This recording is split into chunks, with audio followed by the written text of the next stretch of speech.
planted this up here earlier. Wow. Just looking out to see who I missed on the way in. Thank you for being here in Brian's absence. It's really interesting sitting on this side.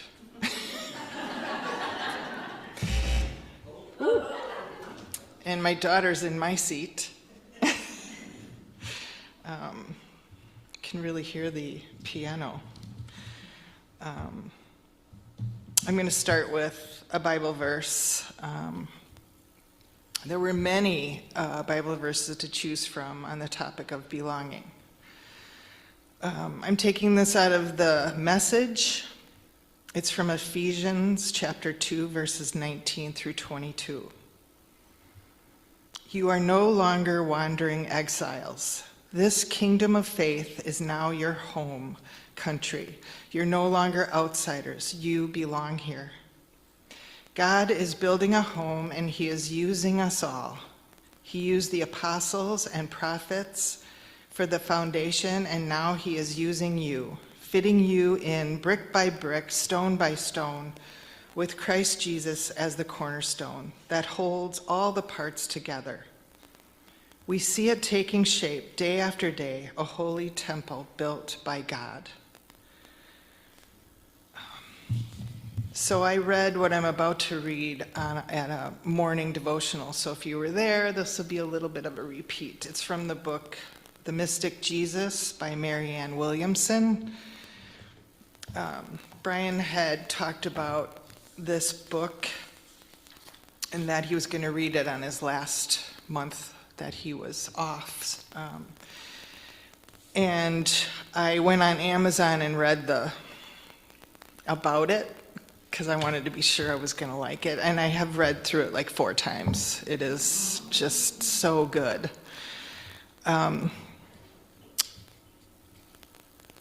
How many times have people said to me, I don't know who I am, or I can't find a place for myself in this world, or I don't think I even belong here. The world blinds us to who we are and why we're here. The world as we know it is not home to the true self, and we cannot find ourselves within its walls, even at its best. It is a rickety, shoddy house compared to the light-filled mansion that exists within. The deeper meaning of any situation is a universal longing for love. All of us long for it, and all of us are looking for it. The miracle occurs when we realize we ourselves are here to provide it. We can see God's love only when we are willing to express it. We cannot find what we are looking for without realizing who we are. I think of all the years I struggled to find God, not realizing that I would see his love manifest in my own life, only when I sought to make it manifest in the lives of others. Any wall we build to keep out others will keep God out of our conscious awareness. The only way to find his love is by giving it away. That really spoke very deeply to me. And I have a couple more quotes. This is from Bell Hooks. Rarely, if ever, are any of us healed in isolation. From Brene Brown. Fitting in is about assessing a situation and becoming who you need to be accepted.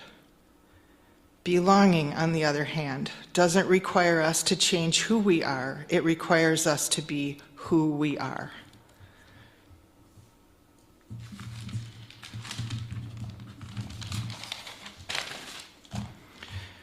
What comes to mind when I think of belonging? To be honest, it has been a lifelong struggle for me. I felt like an outsider in my own family growing up. I was the youngest of 5, and I often felt like I did not fit in with them. When I was 16, I met the man who would become my husband and the father of our daughter, Sarah. One of the best aspects of our relationship was his loving family. In my mind, they were the Cadillac of a close-knit Italian family.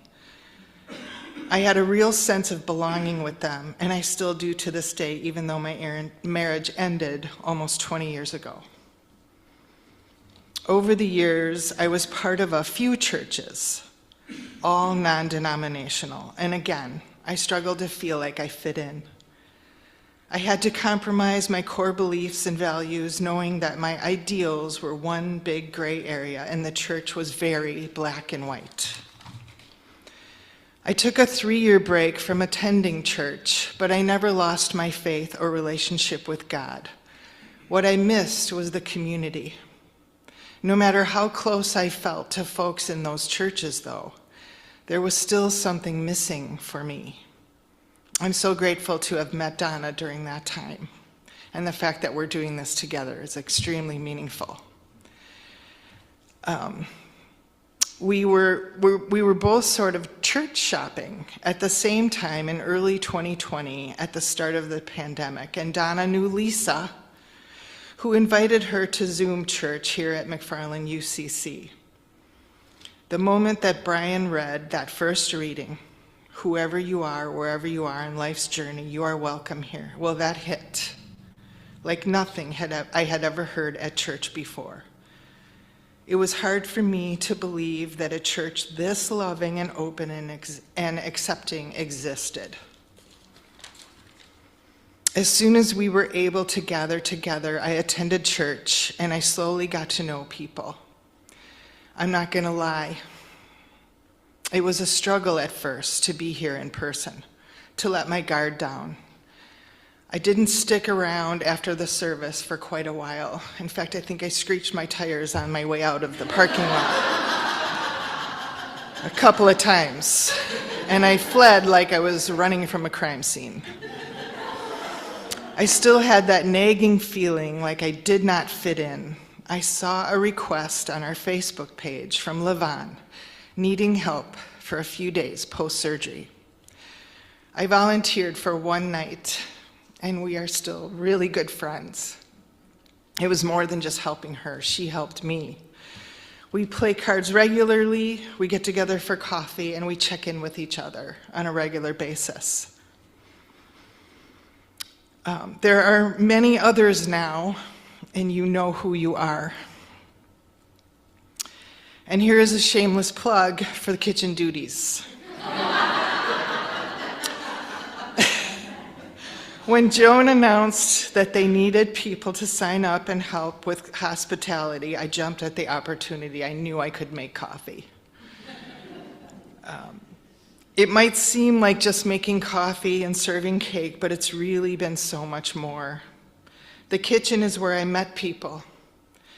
It is where I was asked to attend a UCC conference, where I was asked to be a part of the racial justice program, and to become a SALT member. And that one really surprised me, to be honest. I went and checked it out with Steve, and we both decided to do it. No regrets. And even that has been a journey for me. And I was actually looking forward to being done after my 2-year, and I just signed up for another year. So the kitchen is where I learned about the Befrienders program, and I've had my happiest and saddest moments in that kitchen, working with other members for the Christmas dinner for the last 2 years, and for several funerals.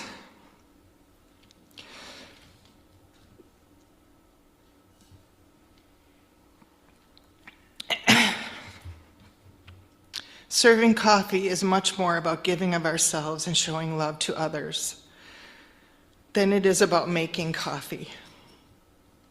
Sometimes I think the kitchen is the heart of the church. So I guess what I'm hoping to convey to all of you is, if you're struggling to find your footing here, if you don't know where you fit or belong here, say a little prayer, ask for guidance, and just keep showing up. There's so much love here. And when I'm finished, I'm not going to be standing at the door to greet you because I'm actually in the kitchen. I do the third week every month, and I wasn't going to change it just because I was giving the sermon. I'm going to read, in closing, something from Kate Bowler and her book, The Lives We Actually Have. For when you want more, God, I carry around this incompleteness, this drive for fulfillment that always seems just around the corner. If only I could get it together and find my true calling, my real passion, or the right plan. God, help me, guide me, what am I missing? Blessed are we who strive earnestly to change ourselves and the world around us, but feel the drag and pull of what won't budge. The weight of all our limited and frail humanity, we carry it with us. Blessed are we, the hungry, in lives that are both too much and not enough, willing to tell the truth to ourselves and to each other, that we languish here, in what is perhaps the central paradox of our condition, that what we hunger for, perhaps more than anything else, is to be known in our full humanness, and yet that is often just what we also fear more than anything else, to be fully known and fully loved in all our humanity. That is a God-sized project. Blessed are we, thankful that we live our human-sized lives in the glad company of the vulnerable and the broken, the imperfect made whole in the love of God through Jesus Christ. Maybe it's right to be hungry and stay that way.